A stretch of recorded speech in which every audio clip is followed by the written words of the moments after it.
утро, Республика. Начинаем новый рабочий день. С вами Вероника Тамтосова. И, как всегда, хорошее настроение, отличные гости, последние новости и удивительные рассказы. Все это только у нас. Оставайтесь вместе с нами, просыпайтесь вместе с нами. Сделаем обязательно зарядку, познакомимся с интересными людьми, расскажем о том, как ухаживать за своим садом, огородом, что нужно сделать, чтобы урожай в последний месяц был самым лучшим, приносил только удовольствие последний месяц у кого-то отпуска. Ну, а прямо сейчас спешу сообщить, какая же погода за окном. Итак, в центральных районах сегодня 13-18 выше 0, в Заречной группе 14-21 со знаком плюс, в южных 14-21 выше 0, в Вилюйской группе плюс 13, плюс 19, в Нижнеленских 8-13 градусов тепла, в западных плюс 14, плюс 21, в Колымо-Интегирской группе Улусов 8-18 со знаком плюс, в Янских плюс 5, плюс 10, на северо-западе плюс 8, плюс 12 градусов.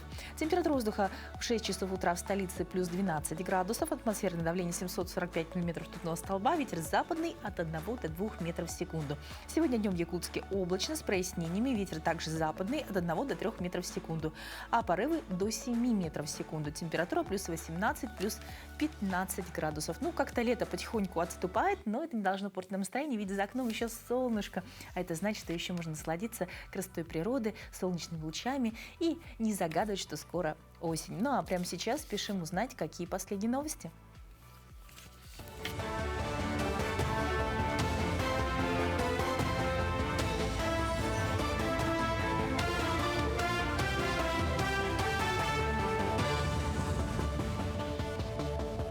Доброе утро, Якутия. Далее блок новостей.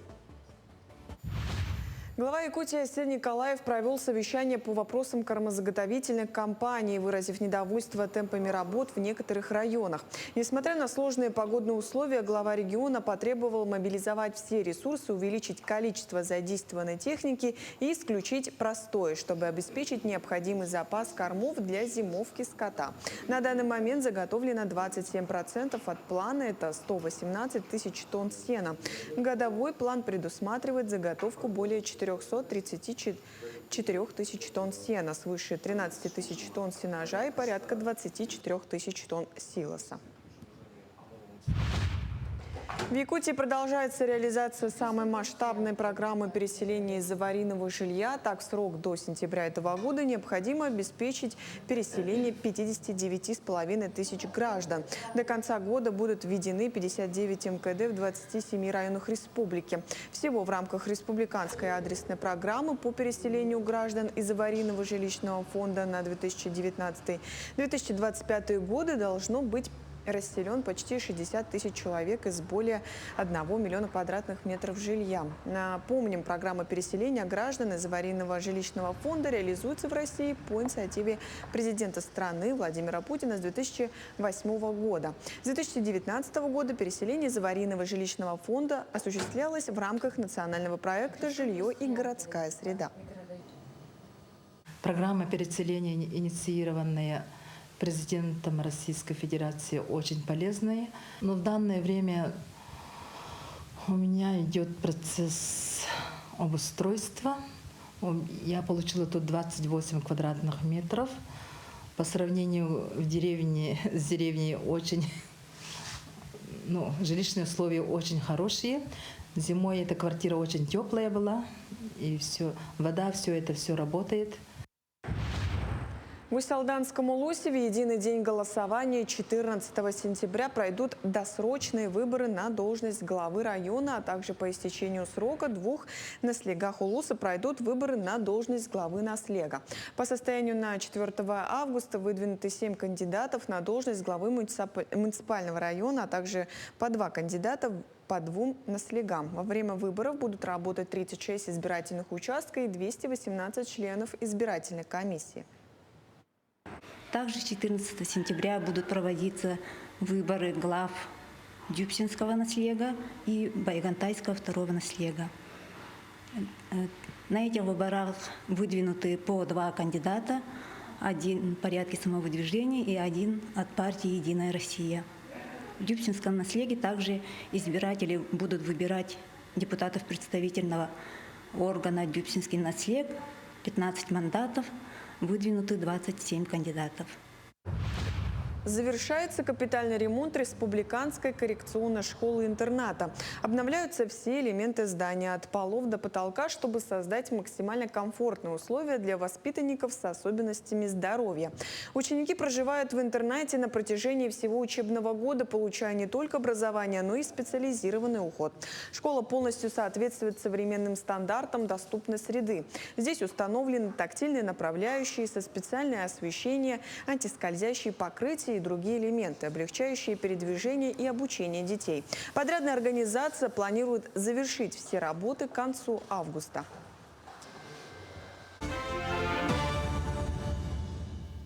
Но мы продолжаем делиться интересными новостями. И говоря о выходных, на этой неделе в Музее истории города Якутска всех приглашает ценителей и даже самых ярых поклонников литературы и чтения в историко-архитектурный комплекс «Старый город». Именно там 9 августа пройдет первый фестиваль книголюбов «Книговорот в Старом городе». Всем салют! Я Макс Ликбез, и я приглашаю всех, кто любит книги, 9 августа сюда, в Старый город. Здесь будет классный фестиваль, который называется «Книговорот в Старом городе». Если вы распространяете книги, если вы читаете книги, обсуждаете, приходите. Я, как писатель, блогер, преподаватель и библиотекарь, считаю, что здесь будет интересно. Будет обмен мнениями, можно будет распространить книги, здесь будут выставки коллекций, здесь будет открытый микрофон, здесь будет книжный развал. И если вы, так же, как я, любите читать книги, приходите, я там буду, я амбассадор этой площадки. Это мероприятие, весь фестиваль посвящен прекрасному празднику 9 августа, Дню книголюбов. Приходите, увидимся и почитаем вместе хорошие книги.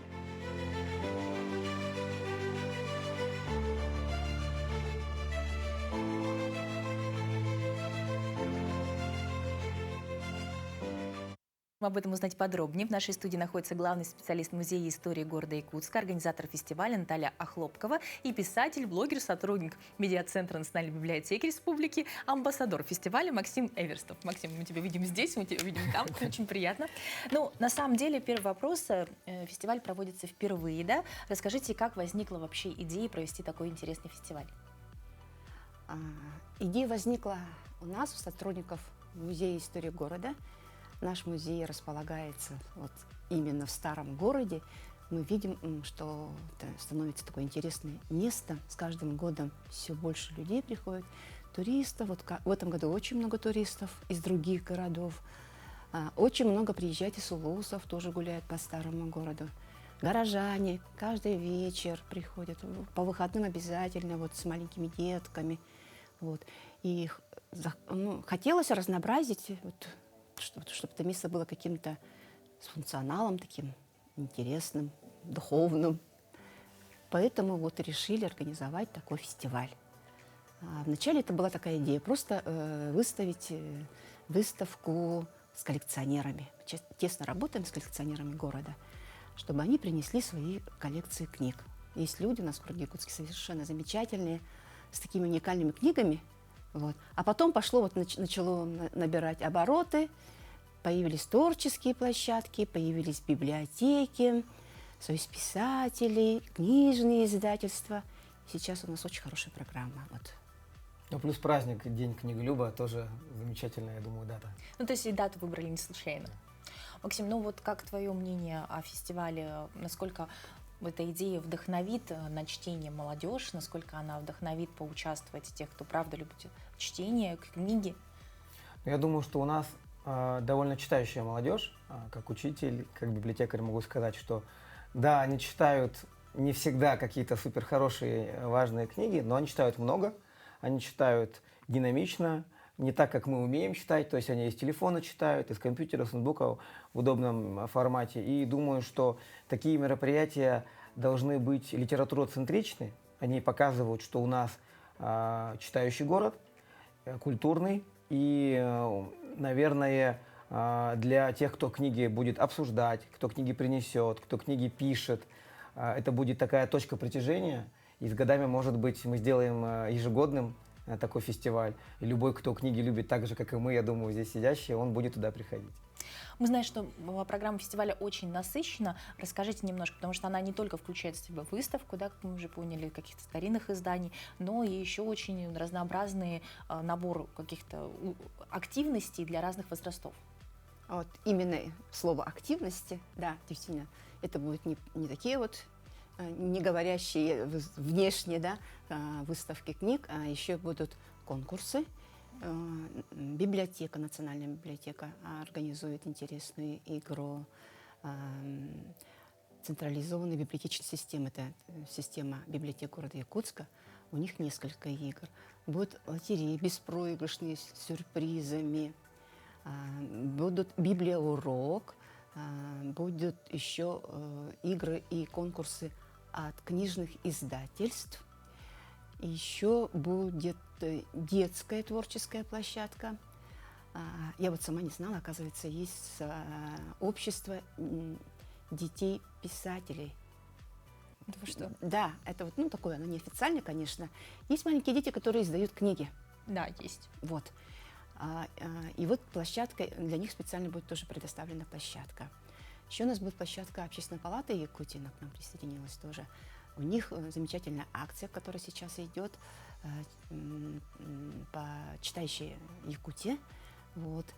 Тоже призываем участвовать, и результаты этой акции будут подведены в рождение на этой площадке Общественной палаты. Будет презентована книга «Золотые семьи Якутии», тоже такой важный момент. И еще будет у нас вечерняя программа для молодежи. Это открытый микрофон «Толкни речь». Вот модератором будет Максим. И будет иммерсивный концерт «Голос Якутска». Вот сейчас такая интересная вот программа появилась у нас в городе Якутске. Концерты и танцы в наушниках. Я проходил, да, я был там. Они молодцы большие, да. Вообще это вот новинка, и очень интересная, классная новинка. Очень интересно на это все будет со стороны посмотреть. Ну, еще вызывает интерес сама афиша. На афише мы видим белку. Почему? Да, у нас была идея, чтобы у нас был маскот, да, на что-то, чтобы ориентируясь, глаз падал, на что-то вот думали и подумали, что давайте белку. Белка — это такое подвижное, позитивное животное, а еще есть исторический момент. Белка, она была в гербе города Якутска советского времени. Помните? Да. Там 4 вот были части, и одна из них была белка. Такая ностальгия, исторический момент тоже. Ну, как создаём. символ мудрости в том числе. Все орешки она грызет, постигает знания. Я думаю, что тот, кто читает, он сложит какие-то логические цепочки в голове и поймет, почему тоже была белка. А так, мне кажется, что те, кто придут, они, возможно, скажут, что читают книги, и это для них тоже вот как орешки они щелкают и мудрость постигают. Ну, конечно, отсылка к сказке Пушкина Да, да. сразу идет. Ну, а вообще нацеленность на какую возрастную категорию у фестиваля? Я думаю, что широкая категория. У нас есть возможность, чтобы студенты приходили, чтобы те, кто работает, тем более у нас программа разделена на дневную, можно прийти в 11, да, можно прийти позже, там, ближе к 6 вечера, тоже есть программа. И, наверное, забегая вперед, даже можно сказать, что для детей тоже очень есть акцент на мероприятие, такое семейное. Можно прийти с семьей, выбрать книги, обсуждать, поучаствовать в лотерее, поиграть. И все, кто читают, смогут найти себе какую-то, мне кажется, активность там. Мы можем надеяться, что это будет ежегодным событием? Надеемся. Сейчас, кстати, вот у нас это совершенно общественная инициатива. Вот. Собрались просто люди, которые любят книгу. Которым не безразлично чтение, да. Да, и которые не безразличны молодежи, воспитанию молодежи. Ну, детей. очень приятно это слышать, что планы такие масштабные, что это будет ежегодные акции. Желаем успешного проведения, ну и ждем с последними новостями, кто же станет победителем, кто что-нибудь выиграет, ну и какие открытия будут на фестивале. Обязательно. Дорогие друзья, мы забежали немножко вперед, поговорили о 9 августе. Напоминаю, что акция у нас пройдет 9 августа. Я думаю, все подробности можно узнать на сайте библиотеки. Ну, а прямо сейчас давайте заглянем в прошлое. Чем же насыщен сегодняшний день, какими событиями?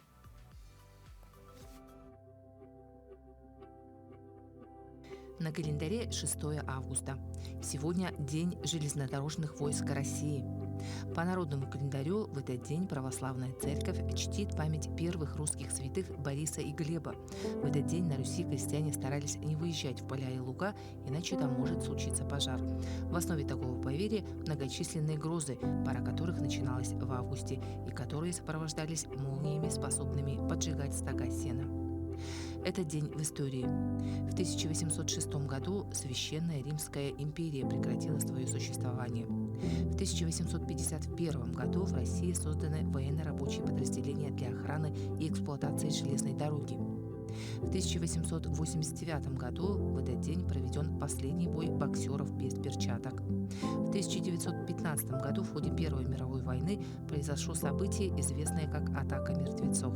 В 1945 году, 6 августа, на японский город Хиросима сброшена атомная бомба. В 1961 году советский космонавт Герман Титов совершил второй в истории полет в космос. А в 1991 году в этот день появился первый интернет-сервер. В этот день родились Аполлинарий Васнецов, русский художник, мастер исторической живописи, искусствовед. Александр Флеминг, британский ученый-бактериолог, Нобелевский лауреат.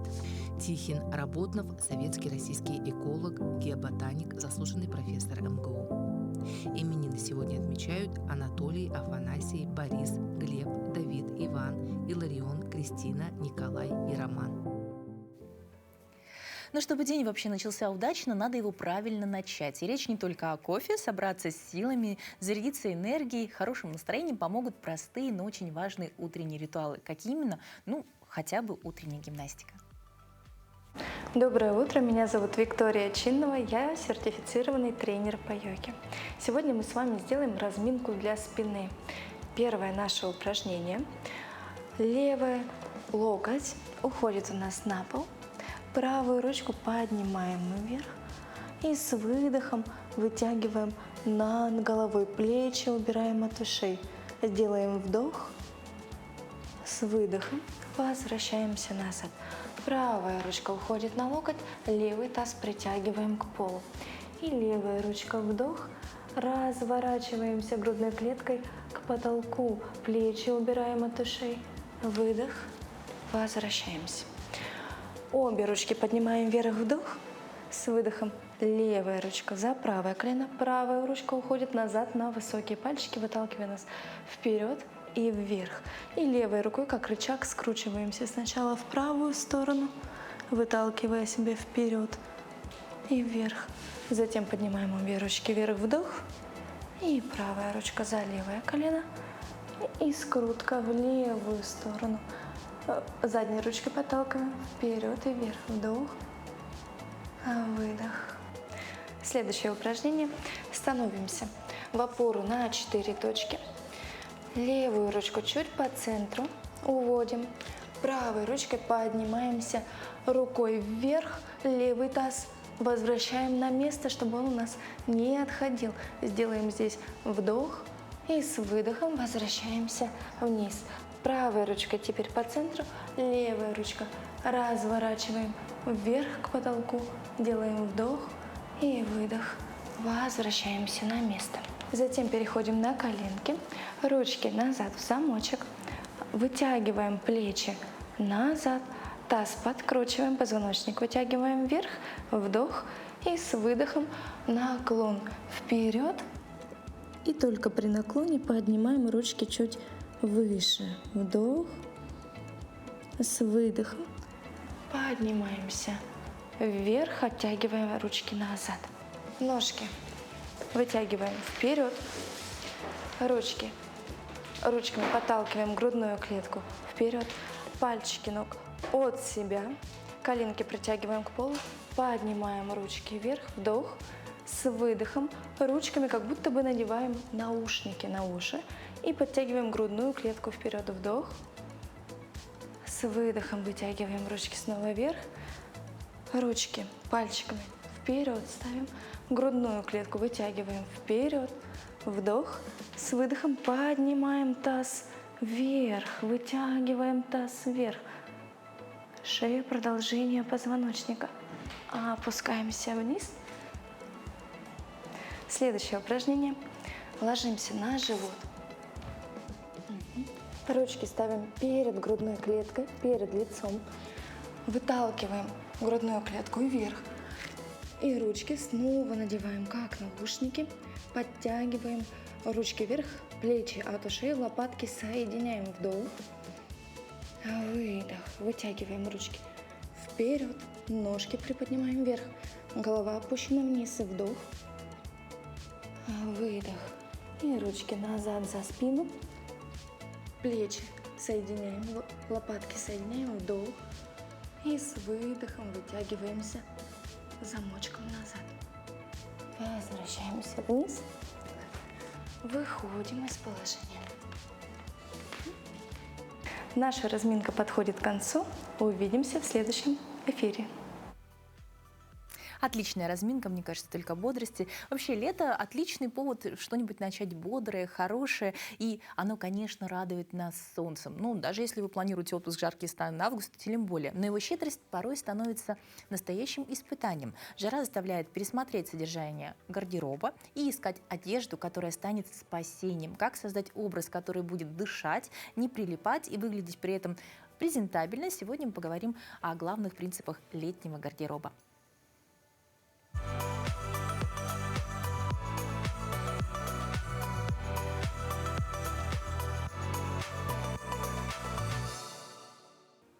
Доброе утро!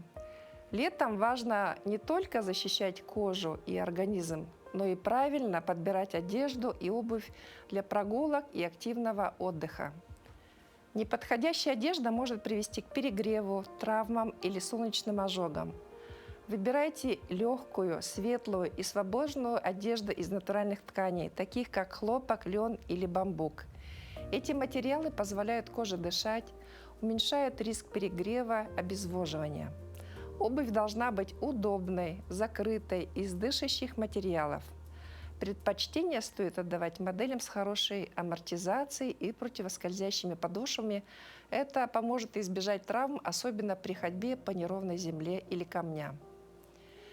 Не забывайте заправлять штанины и рукава, чтобы при прогулке по высокой траве или веткам не поцарапаться.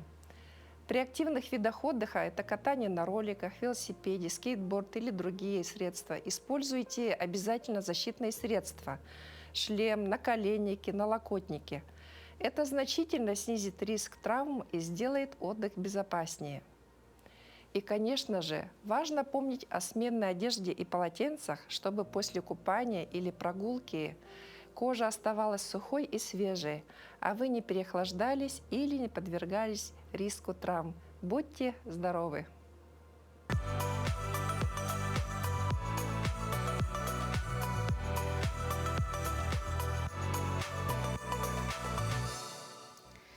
Прямо сейчас мы перемещаемся в Мирный. Благотворительный фонд «Мы вместе Мирный» активно поддерживает бойцов специальной военной операции. В этом году фонд отправил на фронт 8 автомобилей, еще 2 находятся в процессе ремонта. Более подробно смотрите далее.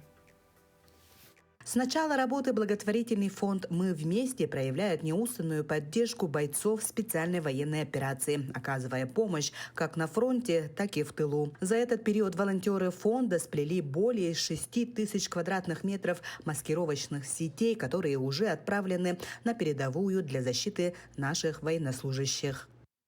В данный момент мы работаем с летними цветами зелеными по заявкам, по индивидуальным заявкам бойцам, плетем индивидуальные размеры, цвета. Ну, уже готовимся к осени, заказываем осенние цвета спанбонда, ждем поступления и потихонечку переходим на осенние цвета, также по заявкам бойцов. В швейном цеху фонда «Мастерицы» начали шить пончо по заказам военных, а также госпитальную одежду для раненых. Эти изделия помогают не только в обеспечении комфорта, но и в создании необходимых условий для восстановления здоровья бойцов. Это у нас плащ-палатка пончо. Его можно использовать как покрывало, его можно использовать как дождевик, его можно использовать как палатку, натягивая вот от флиса веревочками, можно как палатку использовать. Она очень универсальная палатка, бойцам она очень востребована. В планах волонтеров разработка и пошив антидроновых костюмов из умной ткани, что позволит повысить защиту военнослужащих от современных угроз. Еще вот у нас новое изделие. Сидушки для бойцов очень удобные, непромокаемые. Изготавливаем мы их из таких вот сеточек, набиваем. Ткань очень быстро сохнет, высыхают, очень удобно.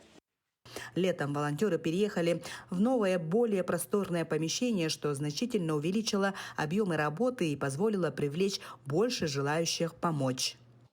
Если раньше у нас была маленькая фасовочка, то теперь это просторное помещение, где есть у нас полки, где нам удобно фасовать для ребят посылочки. С начала года фонд отправил на передовую 25 тонн гуманитарной помощи, включая продукты питания, медикаменты и предметы первой необходимости. Собираем сети у рыбаков, у каких-то хозяев, у кого что есть. Обычные рыболовные сети с различной ячеей, с мелкой, с более крупной. Снимаем с них оплетку, поплавки, грузила, все это с них снимается. Потом сети аккуратно сворачиваются, упаковываются, отправляются и далее бойцами используются в качестве антидроновых сетей. Благотворительный фонд «Мы вместе» продолжает свою работу, привлекая новых волонтеров и собирая средства для поддержки бойцов специальной военной операции. Каждый желающий вносит свой вклад, присоединившись к команде. Мы вместе! Победа будет за нами! Анна Васильева, Мирный. Ну, все помогают как могут, это очень здорово. Сложно переоценить помощь каждого, кто участвует. Большое вам спасибо за то, что вы делаете. Ну и если появилось вдруг желание, я думаю, что по контактным данным можно присоединиться и тоже поучаствовать в любой точке нашей республики. Ну, а многие из нас помогают своим хозяйством, и для многих огород это не просто грядки, а место силы, отдыха, души, источник настоящих витаминов и с любовью выращенные продукты, которые также многие передают нашим бойцам. Но чтобы этот источник был ключом, а не доставлял лишних хлопот, важно знать несколько секретов, как ухаживать за растениями. Поэтому спешим поделиться своими рекомендациями. Доброе утро! В рубрике «Сад-огород» сегодня я расскажу про удобрения, что сейчас актуально. Дело идет к осени, поэтому первое, что надо понять, есть азот, фосфор, калий. Это основные элементы питания растений. Азот больше необходим в первую половину лета, так как это строительный элемент на зеленую массу растений. Сейчас же нужен фосфор и калий. Соответственно, какие удобрения есть? Есть монокалий фосфат. Отличное удобрение в том плане, что оно относительно новое, легко разводится и легко усваивается растениями. Это именно на плодоношение, на рост плодов, на завязывание и так далее. Далее идем, что он не всегда бывает в наличии, соответственно, потому что один из самых лучших. Также есть борофоска. Тут уже бор, но также нет азота, есть фосфор и калий. Но она разводится хуже, поэтому лучше разводить сначала в теплой воде на малом объеме, потом доводить до объема 10 литров. Также есть отдельно калий и отдельно суперфосфат.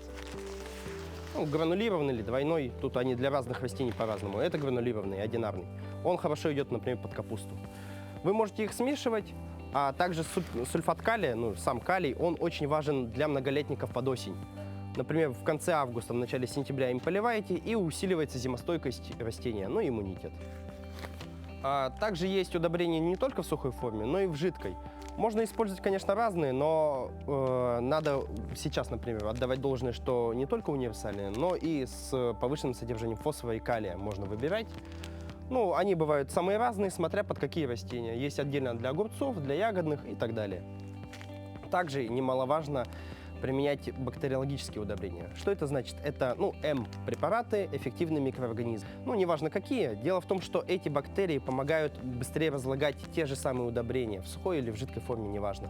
Потому что у нас из-за условий таких холодных, у нас мало бактерий, и их надо вносить каждый год, потому что они, по большому счету, почти все перемерзают.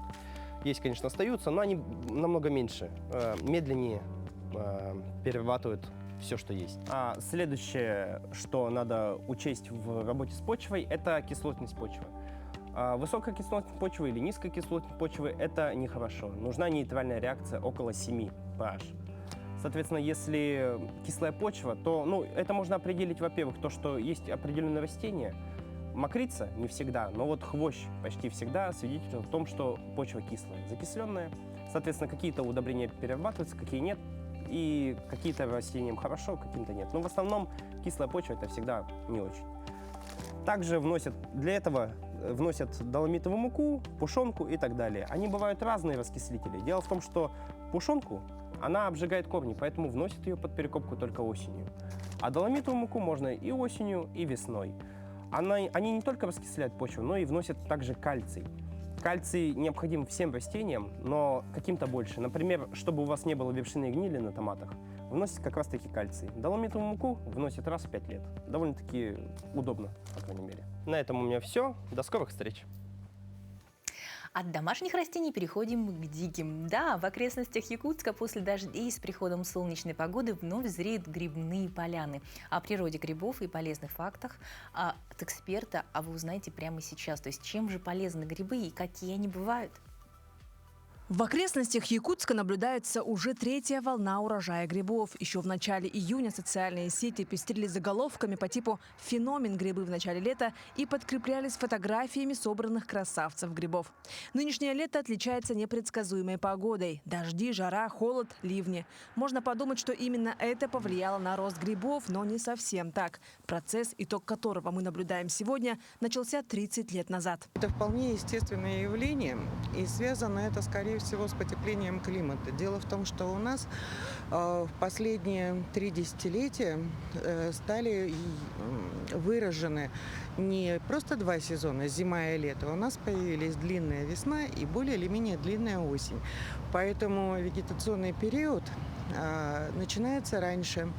И так же, как в европейской части, грибы, они тоже реагируют на тепло. И поэтому получается 2 или 3 основных волны массового урожая грибов. Отправляться в лес за грибами сразу после дождя неправильно. С момента, как в грибнице зародился гриб, и до того, как его тело станет видимым, проходит от 5 до 7 дней. Для грибницы знаком о том, что надо плодоносить, является наступление прохлады, даже холода. Для того, чтобы гриб вылез на поверхность, и мы пошли его и сорвали, нужно, чтобы еще и грибница росла. То есть лето должно быть влажное и теплое для развития грибницы. Но потом, для того, чтобы эта грибница стала плодоносить, необходимо кратковременное понижение температуры. То есть либо прохладный период, дождливый, либо холодные ночи. Конечно, не минусовые температуры, но, в общем, достаточно прохладные. И тогда для грибницы это сигнал, что все, лето заканчивается и пора размножаться. Основное правило при сборе грибов – это не собирать незнакомые грибы, даже если они очень похожи на известные. Использование сайтов или приложений по поиску вида гриба по фото – также занятие опасное.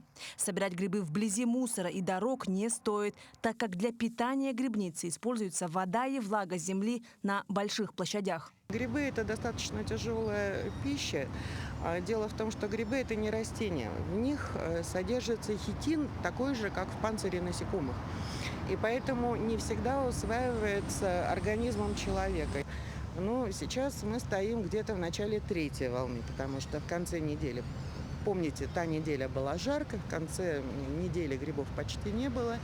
И сейчас, после этих дождей, я думаю, что дня через 2-3 они опять начнут отрастать. Мы съездили на окраину города и встретили грибников. Где-то, наверное, за час. За час. Какие грибы вы собрали? Что вы встретили? А тут все есть. И подберезовики, и подосиновики. Очень мало. Даже грузди. Даже грузди. Груздочки. Действительно, 3-я волна урожая уже наступила, и через пару дней грибов станет еще больше. Марфелина Алексеева, Семен Семенов, Якутск. Какая у нас прекрасная природа, столько грибов, столько ягод, по-моему, потрясающе. Конечно, будьте внимательны, осторожны и пользуйтесь советами профессионалов. Не собирайте те грибы, которые не знаете. Вообще все мы хотим, чтобы мы были ближе к природе, ближе к родному краю. И, конечно, хотим, чтобы наши дети свободно говорили на родном языке, чувствовали его красоту и силу. Но как это добиться в мире гаджетов и глобализации, когда интересней посидеть в телефоне, а не поговорить с бабушками, дедушками? Давайте дадим пару советов, как изучать родной язык.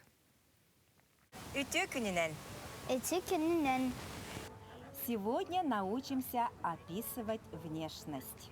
Аня, попробуй угадать, о каком сказочном персонаже я говорю.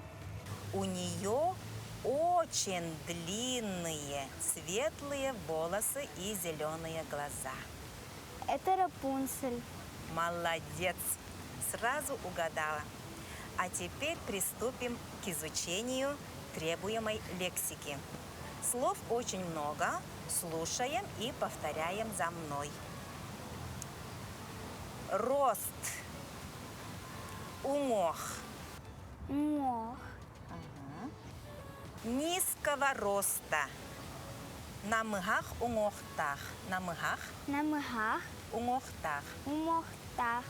Среднего роста. Орто умохтах. Орто. Орто. Умохтах. Умохтах. Высокого роста. Үрдүк умохтах. Үрдүк. Үрдүк. Умохтах. Умохтах. Так, с ростом все. Теперь телосложение. Худой. Катыңыр. Катыңыр. Полный. Этерген. Этерген. Лицо. Сирей. Сирей. Круглое лицо. Төгүрүк сирейдах. Төгүрүк. Төгүрүк. Сирейдах. Сирейдах. Овальное лицо. Нёлбухак сирейдах. Нёлбухак. Нёлбухак. Сирейдах. Сирейдах. Губы. Ос. Ос. Тонкие губы. Синнигес остах. Синнигес. Синнигес. Остах. Остах. Полные губы. Толору остах. Толору. Толору. Остах. Остах. Теперь про глаза. Глаза. Карак. Карах. Большие глаза. Кең карактах. Кең. Кең. Карактах. Карахтах. Узкие глаза. Кырагас карактах. Кырагас. Кырагас. Карактах. Карахтах. Раскосые глаза. Ыястыгас карактах. Ыястыгас. Ыястыгас. Ыястыгас. Ыястыгас. Карактах. Карактах. Карахтах. Синие глаза. Каллан күйөға карактах. Каллан күйөға. Каллан күйөға. Каллан күйөға. Карактах. Карахтах. Зеленые глаза.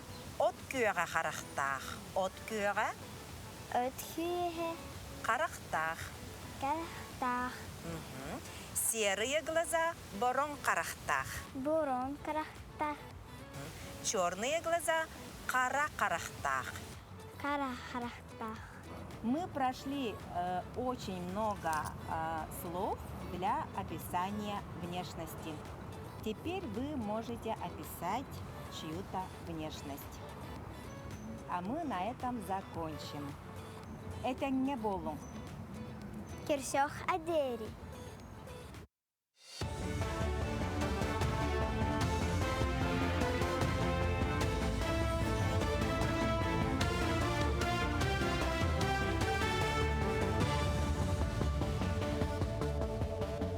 Мы продолжаем говорить о самых заметных событиях этого утра. Амгинский район готовится к единому дню голосования. Жители Самарсунского, Мендигинского, Битюнского, Чапчелганского наслегов выберут новых глав.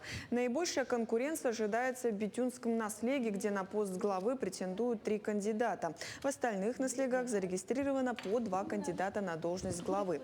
Кроме того, в Чакырском наслеге за депутатские мандаты будут бороться 13 кандидатов, а в Амгинском наслеге 6. В Чапчелганском наслеге количество избирателей на сегодня составляет 737 избирателей. Прошли регистрацию 2 кандидата, на депутатов 12 кандидатов, как от партии, так и самовыдвиженцы. На сегодня ведутся работа с документами. выдача удостоверений. Нюрбинский филиал ЖКХ активно готовится к отопительному сезону. В этом году на капитальный ремонт выделено 16 миллионов рублей. На данный момент выполнено 65% запланированных работ. Значительный объем работ проведен на тепловых сетях и в котельной Амакинка, где, в частности, полностью замечены золоуловители. Кроме того, в рамках текущего ремонта проводится ревизия котельной, насосного оборудования, замена подшипников, смазка и реконструкция водопроводных сетей. Большой объем работ проведен на котельной Амакинка. Полностью заменены золоуловители. Также большая работа планируется на котельной новой БПК. Мы должны провести реконструкцию газоходов полностью. Эти работы должны мы завершить в течение августа месяца. Ведется работа по реконструкции водопроводных сетей. В связи с планируемым вводом водоочистной станции мы готовим внутриквартальные сети. Эти работы мы должны завершить тоже к началу отопительного сезона. Новое здание школы номер 1 планируется ввести в эксплуатацию в конце текущего года. На данный момент на крыше завершаются монолитные работы. Параллельно идет утепление фасада, монтаж инженерных сетей, установка окон. В конце августа начнутся работы по благоустройству территории. В сентябре планируется запустить теплоснабжение, чтобы в зимние месяцы завершить внутреннюю отделку. На текущий момент готовность объекта составляет более 54%. Новое здание школы рассчитано на 253 места и предназначено для учащихся начального и старшего звена. Ведется кладка стен 4-го этажа. Завершается работа по монолиту. И параллельно ведутся работы по инженерным коммуникациям. Должны начать работы по устройству кровли и благоустройству. Перекрытие спортивного зала должны сделать в сентябре, конец августа, сентябрь. И благоустройство и кровлю. На подстанции 110 киловатт Верхневилюй завершена модернизация системы безопасности. В рамках требований федерального законодательства подрядная организация «Фаворит-2000» установила новое ограждение протяженностью 440 метров, 20 видеокамер, датчики движения и освещение по всему периметру. Для усиления защиты от проникновения посторонних лиц также установлена колючая проволока. Новая система безопасности значительно превосходит прежнюю по надежности и качеству, обеспечивая надежную защиту энергетического объекта. Все камеры, все телеметрии, все управления контролируются диспетчером ОДГ на подстанции, и он должен все видеть. Работы начаты с середины июня. И вот заканчивают на днях. Сейчас уже вся физика закончена, все ограждения установлены. Сейчас должны подключить телеметрию, получается видеокамеры и также датчики движения и тому подобное. К этому часу это вся актуальная информация. Встретимся в новостных выпусках. Мы всегда спешим поделиться последними новостями. В Якутии стартовал масштабный проект «Полет стерха». Ученые, экологи, местные жители объединили свои усилия, чтобы изучить и сохранить популяцию одного из самых редких видов птиц на планете – белого журавля. Проект направлен на создание международной орнитологической обсерватории под открытым небом, что позволит исследовать и поддерживать популяцию редкой северной птицы. Подробнее о ключевых этапах проекта расскажет наш гость, кандидат биологических наук, старший научный сотрудник группы «Мониторинг и охрана птиц» отдела зоологических исследований Института биологических проблем криолитозоны «Саран», ведущий научный сотрудник Федерального государственного бюджетного учреждения «Национальный парк Ленские столбы» Мария Владимирцева. Мария, доброе утро. Доброе утро. Ну, давайте сразу о проекте. Вот «Полет стерха» — такое прекрасное название, но на самом деле связано с очень большой проблемой. Да, проект возник именно потому, что наша любимая птица Якутии, негласный символ республики стерх, он находится сейчас не в самом лучшем положении. Существует две популяции в настоящее время. Это западная популяция, которая практически угасла. Эти птицы гнездились в низовьях Аби и зимовали в Иране. Исчезла уже с лица земли в начале 2000-х центральная популяция этого вида. Они гнездились там же и зимовали в Индии. И осталась относительно благополучная восточная популяция стерха, которые гнездятся у нас в субарктических тундрах Якутии между реками Яна и Колыма, и зимуют они в Китае. И вот эта популяция, она составляет в настоящее время, по самым последним данным, около 7000 особей. И этого все равно недостаточно для успешного выживания популяции.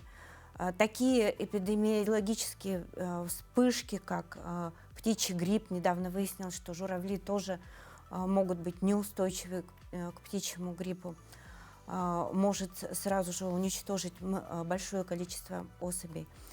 И наше правительство нашей республики, оно прониклось этой проблемой, оно понимает то, что ответственность на выживание этого вида, стерха, белого журавля, оно целиком или на 50% зависит от нашей республики, от наших действий. Ну, 50% лежит на ответственности, конечно, в Китае. Потому что, то есть у нас получается два полюса, Якутия и Китай. И вот нашими совместными усилиями будет возможно в ближайшее время приложить все усилия для того, чтобы этот вид продолжал восстанавливаться. А он потихоньку восстанавливается. У нас в начале наших международных исследований, в конце 80-х, считалось, что эта популяция насчитывает не более нескольких сотен особей. Потом долгое время, на протяжении 90-х, начала 2000-х, мы говорили о 2-3 тысячах стерхов восточной популяции. Затем в 2012 году мы узнали впервые от китайских коллег о такой цифре, как 4004. Мы так обрадовались. А затем в 2020, 2021, 2022 5500. И вот, значит, у нас есть постоянная точка наблюдений в среднем течении реки Алдан. И там же находится село Охотский Перевоз, где мы проводим учет стерха. Дело в том, что здесь расположена такая уникальная зона, уникальная точка всего пролетного пути стерха. Здесь, наподобие бутылочного горлышка, миграционный путь сужается. Такие места на пролетном пути стерха еще далее есть. Вот, например, в дельте Желтой реки также можно тоже посчитать всех стерхов, всех вместе. Ну и на зимовке. На зимовках они концентрированно располагаются. У нас на гнездовье их сложно посчитать. Это между Яной и Колымой, с ядром гнездования в низовьях Индигирки. Там сейчас вот сделали, обосновали национальный парк Италык. Ранее это были республиканского уровня, особо охраняемые территории, также названные Италык. И вот здесь, значит, поскольку там на гнездовьях обширно разбросаны вот эти вот пары гнездовые, сложно посчитать. Это нужен авиаучет, он дорогостоящий. Последние адекватные учеты проводили наши ученые Лабутин и Дегтярев. Значит, Лабутин Юрий Васильевич, Дегтярев Андрей Григорьевич. Они проводили, значит, на протяжении 90-х с другими учеными. Ну вот они были, значит, начинателями, инициаторами. И с тех пор, поскольку дорогостоящая сложная операция, требуется вертолет, требуется самолет, это все, значит, сложно в настоящее время. С учетом, общем, да. Примерно все понятно. Да, и поэтому мы вот ездим в Охотский Перевоз, где как раз происходит это сужение бутылочного, то есть сужение бутылочного горлышка, миграция, да. И в прошлом году, в 2004, 2024 мы насчитали, к своему совершенному удивлению и восхищению, это было невероятно, мы насчитали 6728 стерхов.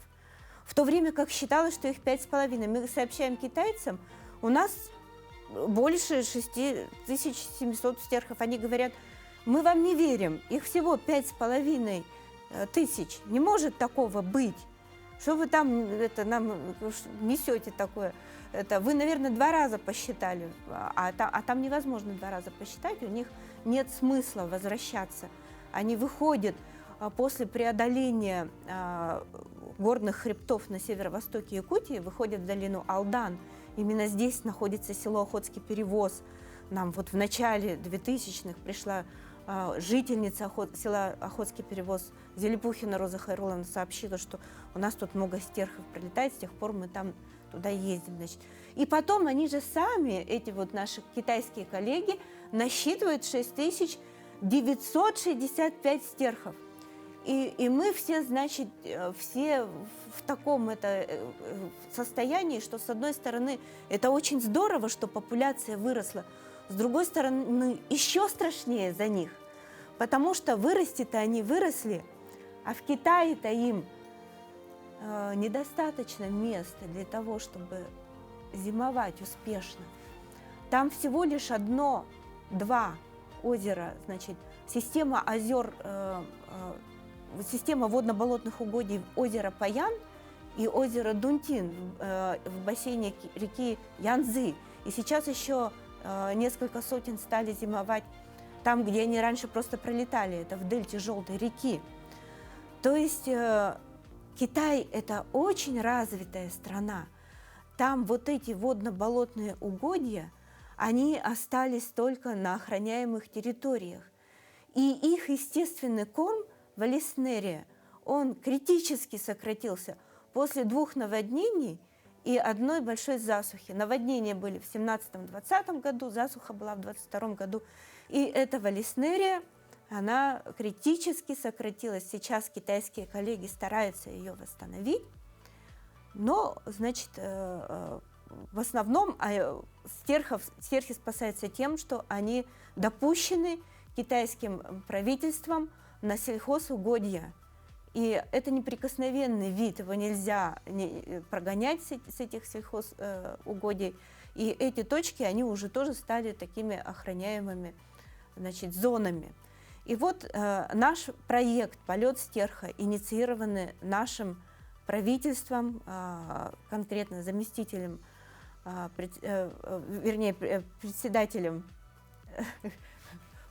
заместителем председателя правительства Ольгой Валерьевной Балабкиной. Значит, этот проект, он призван к тому, чтобы призвать внимание мировой общественности к проблеме сохранения стерха. Ведь все сейчас зависит от нашей восточной популяции. Если с ними произойдет какое-то что-то ужасное, такое как эпидемия, или начнут сокращаться критические места обитания на протяжении его пролетного пути, то наша популяция тоже начнет сокращаться. И полет стерха будет развивать как научное направление, так и туристическое. Мы будем развивать на территории нашей орнитологической международной обсерватории такие, значит, направления, как учет стерха и определение состояния места обитания на его транзитных территориях. И мы будем сотрудничать также с Китаем. Но кроме того, там будут и другие орнитологические и другие направления научные развиваться по оценке места обитания. Например, станция кольцевания птиц барбинообразных будет.